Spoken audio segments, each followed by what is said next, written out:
I'm heading to one of the largest slum regions in Shanghai.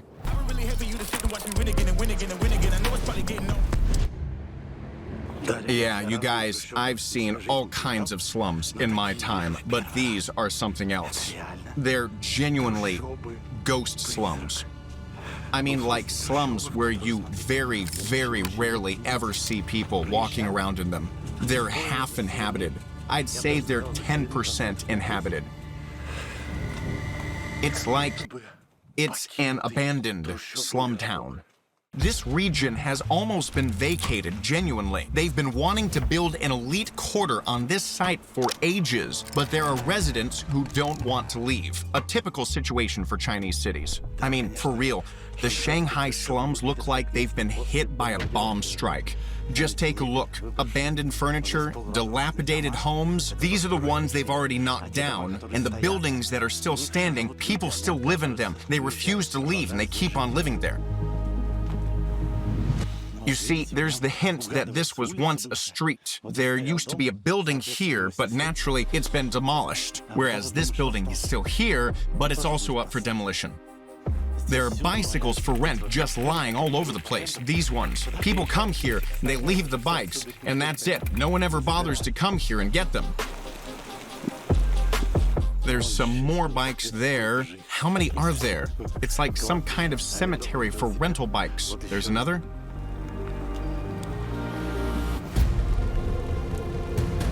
Honestly, these deserted slums and these locals on their electric scooters quietly moving around almost without a sound, it's giving me goosebumps for some reason. A lamppost is on, yet it's broad daylight outside. This place looks as though the people were forced to flee here very quickly, and they didn't have time to collect their things. All that's left is someone's footwear, and they're stitched up, but fresh shoes. And what's this? There was a toilet and a bath here. An abandoned cutlery, perfectly decent furniture, an umbrella, as though it's been left out to dry off. And here you have this inner courtyard absolutely abandoned. I reckon there used to be a kitchen here. And check it out, a rocking chair, a dinner table like here, a chair, calendar on the wall, the year 2018. What's funny is that the people who vacated this place, they didn't want to take anything along with them. So there's not only furniture here, but some clothes. There you've got some cups. This is a motorcycle helmet. Check it out, there are even some sauces left on the table.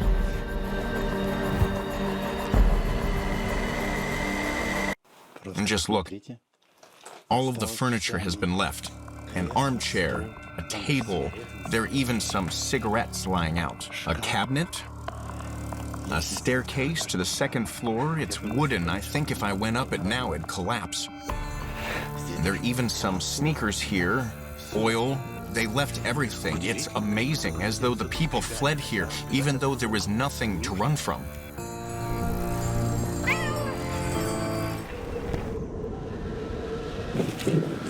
But of course, the most poignant feeling from these slums is, you hear that?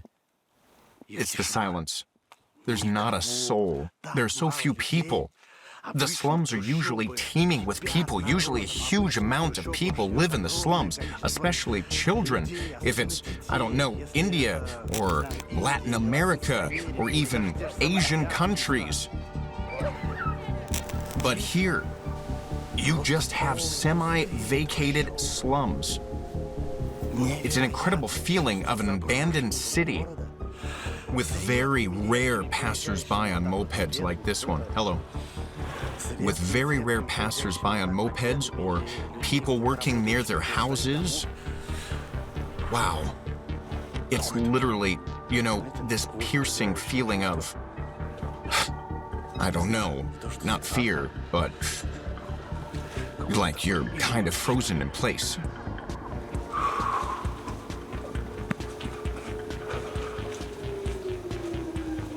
It's like you're wandering around ruins and, you know, like something is constantly following you. In China, you already feel like someone is constantly on your tail because even in these ruins, you see there are cameras above, and there are huge amounts of cameras here, but there's an added feeling of being tailed here. I don't know how to explain it. It's a fascinating feeling. The funniest thing, guys, is that this is one of, if not the most expensive spots of land in all of China, maybe even in the world. And therein lies the secret of the abandoned dishes and furniture. Those who were evicted from here received millions of dollars in compensation.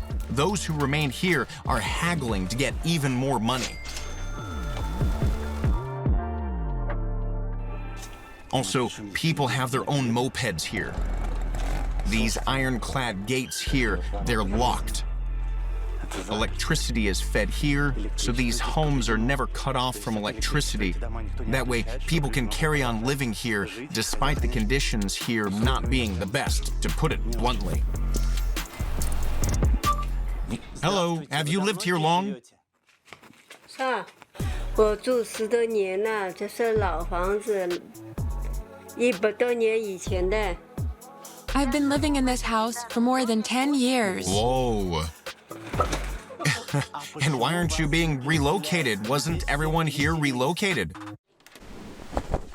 For now, our building isn't being knocked down. It's 100 years old, and sooner or later, they'll take it down too.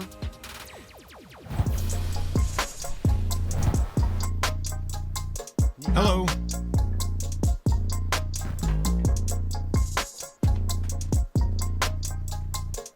Well, there are people here, but they don't want to show themselves on camera.